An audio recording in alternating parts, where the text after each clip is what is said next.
Ya, eh, Bapak IGN Kusuma Kalakan, silahkan Bapak. Dari pemaparan tadi ada beberapa hal yang menjadi titik kunci ketika berbicara persoalan adat. Satu, menyangkut tentang hukum adat. Yang kedua, masyarakat adat. Yang ketiga, kesatuan masyarakat hukum adat. Itu memiliki definisi yang berbeda-beda. Nah, mungkin perlu kita diskusikan di sini. Pertama, yang menyangkut tentang hukum adat. Dari sisi sifat hukum adat dengan sifat hukum positif ini terjadi sebuah perbedaan dalam tingkat pengambilan keputusan. Pertama, kalau di hukum adat lebih bersifat common, kebersamaan. Kedua, religious magis, jadi ada keyakinan terhadap kekuatan-kekuatan di luar manusia yang ikut terlibat dalam proses itu, kemudian dia konkret dirasakan. Nah, kalau keputusan-keputusan di hukum positif ini kan lebih banyak mengadopsi pemikiran kepentingan dunia barat gitu, individual, kemudian mengesampingkan hal yang bersifat religious magis. Nah, disitulah sering terjadi, sehingga kalau kita lihat dari perspektif histori, sebenarnya bahwa keberadaan hukum adat ini atau hukum tidak tertulis gitu, kalau Pak Supomo menjelaskan hukum tidak tertulis di Indonesia itu kan hukum adat gitu. Nah, jauh ada sebelum penjajahan dengan konsep perdamaian. Nah, tadi saya coba dari Pak Hendrik, salah satunya keputusan peradilan adat. Saya pakai case Bali karena ini cerita di Bali tadi tentang Kertadesa. Jadi kenapa lebih diawali dengan perdamaian? Bukan berarti tidak ada sanksi. Nah, Kertadesa itu memutuskan sanksi kepada masyarakat adat dengan ada 3 sanksi: jiwa danda, jadi sanksi fisik; dana danda, sanksi dalam bentuk pengembalian uang; kemudian upekara danda, religious magis itu. Jadi mereka dikenakan sanksi, membuat upacara. Jadi sangat berat biasanya itu, sehingga ada ketakutan melakukan kesalahan. Nah, inilah yang kadang-kadang problem-problem di masyarakat yang tidak diadop oleh hukum positif. Nah, kemudian ada cara berpikir masyarakat kita, hukum adat ini selalu tidak mengikuti perkembangan zaman, sangat tradisional, tidak mampu beradaptasi. Padahal hukum adat itu sendiri sebenarnya sangat dinamis, kemudian sangat fleksibel. Karena tadi dengan pendekatan kecommon, pendekatan situasi dan kondisi dan lingkungan dan lain sebagainya.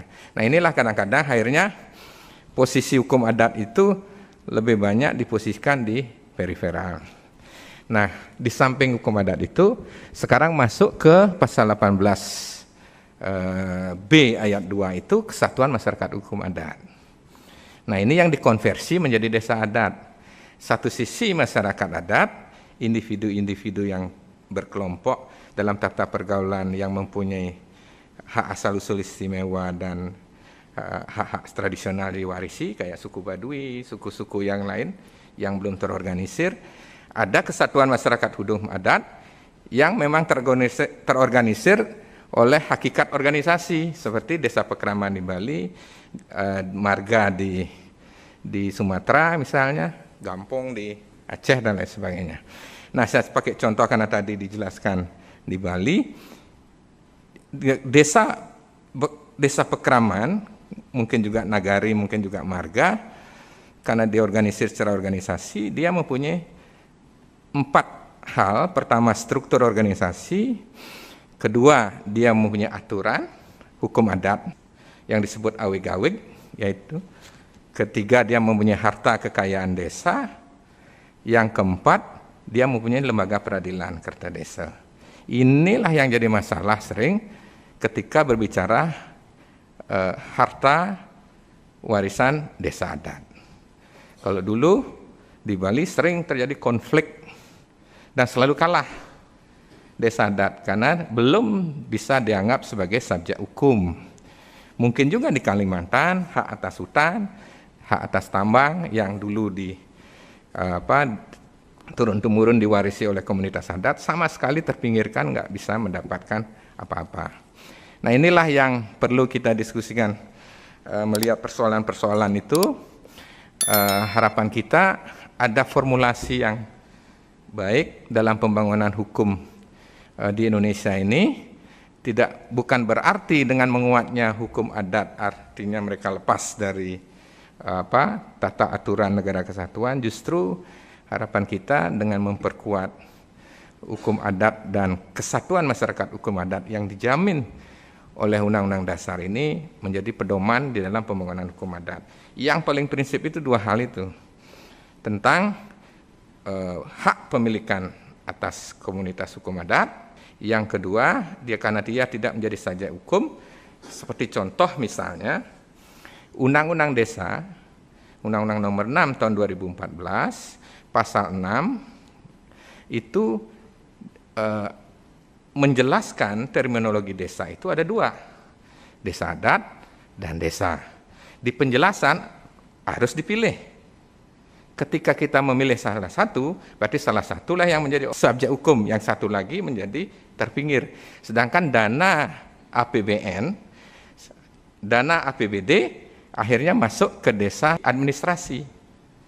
Nah, desa adat sama sekali tidak punya hak kewenangan mengelola APBN dan APBD. Sehingga bantuan APBN, APBD kalau mau masuk ke desa adat, dia harus ke rekening desa administrasi. Nah, itu yang tidak. Nah, dalam satu sisi pendataan kemiskinan, pendataan kependudukan, yang paling tahu itu adalah komunitas masyarakat adat karena dia hubungan genealogis dan teritorial. Itu mungkin yang perlu menjadi pertimbangan Bapak di Badan Pengkajian sehingga nanti muara pembangunan ini betul-betul acceptable buat seluruh daerah di Indonesia. Terima kasih. Terima kasih Pak Pelakan.